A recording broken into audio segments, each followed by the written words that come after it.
We have finally reached training camp after a long offseason, which was a very exciting offseason for the Bulls, but here we are nearly 5 months since the Bulls' last regular season game.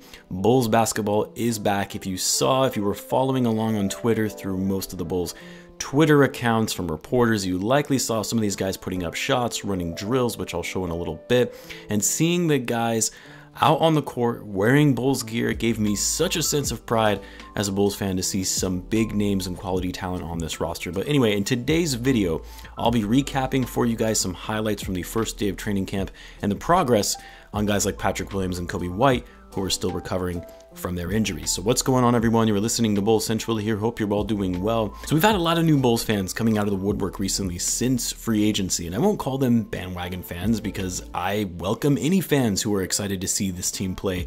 So for those that are new to the channel, make sure you're subscribed, as I'll be covering the Bulls all season long, so you don't want to miss out. Also, a huge shout out to all of my longtime subscribers. You guys are the best, and looking forward to following along with this Bulls team with you guys all season. But anyway, so day one of training camp has concluded, although I'm sure there are still some guys working late, putting up extra shots, which is what you want to see if you're a Bulls fan.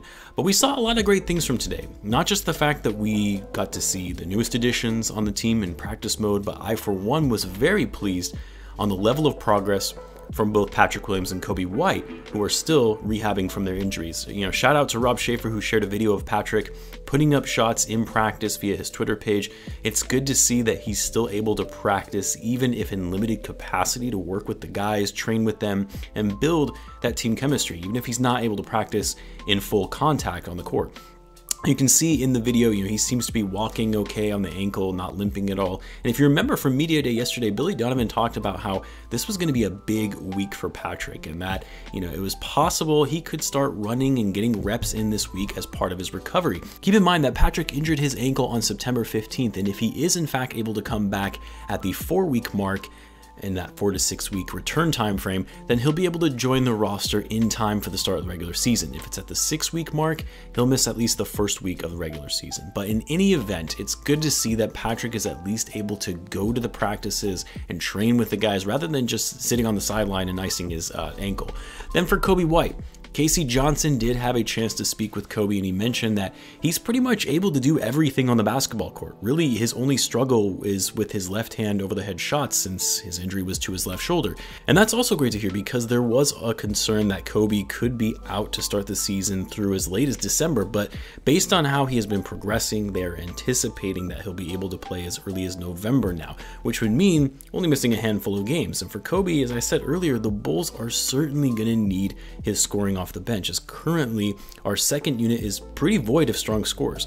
So seeing both Patrick and Coby showing good progress and returning sooner rather than later is an excellent sign for the Bulls, as I don't think we can emphasize enough the importance of health this season for the entire team. As far as the practice went, since most of what was talked about were the player interviews after the practice, but the players obviously put up a lot of shots, ran very heavy drills. The huge focus, really during any training camp is conditioning, ensuring that guys are in their best shape possible going into the season. But based on Billy Donovan's comments in Media Day, his focus is really to make sure that these guys are in absolute tip-top shape to be able to operate at the pace and speed they want this season.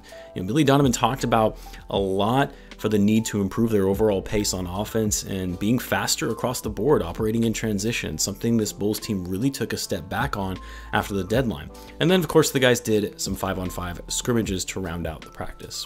As for some of the players the media spoke to after practice, the press was able to connect with Tony Bradley, and what I will say that I liked hearing from Tony Bradley is that he's very self-aware of what he can and can't do. He mentioned in a quote, which I believe it was to Casey Johnson, "I know I'm no high flyer, but I do know how to get shots before they leave the hand instead of all the way up at the top. So I think I'm pretty solid at it."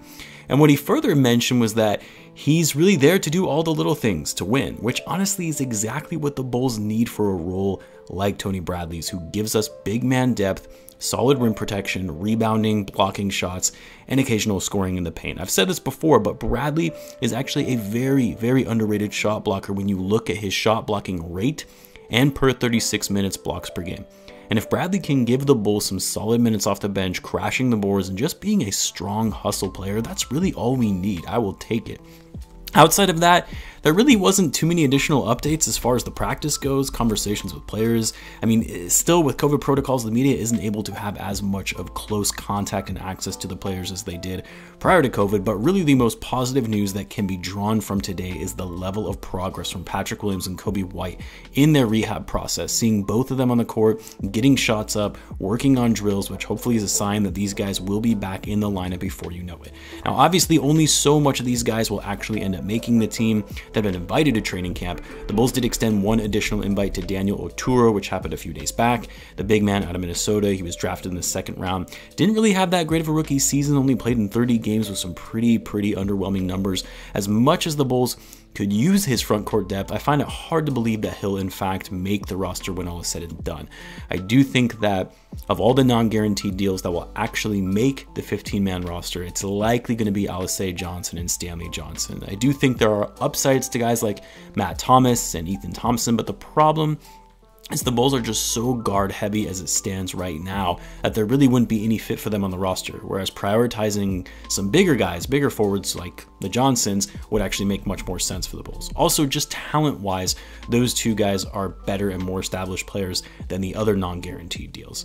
The Bulls do still have one final two-way deal left to give out to go along with Devin Dotson's two-way contract, so it's very possible one of the remaining non-guaranteed contract players probably snag that, but we'll have to wait and see how things progress as training camp goes throughout the rest of this week.